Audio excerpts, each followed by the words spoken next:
iyo umwami w'u Rwanda yatangaga, yaba azize urupfu bita rw'ikirago cyangwa atabarukiye ku rugamba cyangwa azize urundi rupfu urwo ari rwo rwose, abiru bagombaga kugaragaza uko imihango yo kunywesha umugabekazi igenda, ubwo ni ukumuroga, kugira ngo hatagira amahano agwirira igihugu, niko babyizeraga.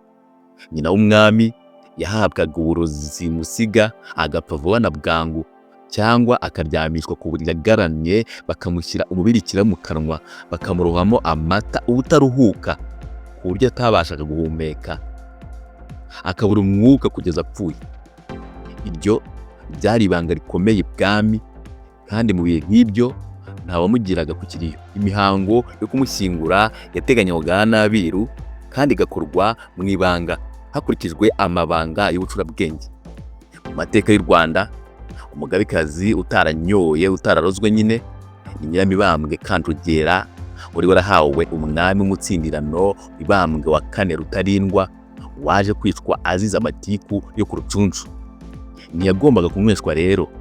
Ku rupfu rwa Rutarindwa rwari rugamije kwimika umuhungu we bwite ari we Musinga, wahawe izina rya Yuhi wa gatanu Musinga, maze amaze kwima ingoma, Kanjogera ari we nyina we areka izina rya Nyiramibambwe ahabwa izina rya Nyirayuhi.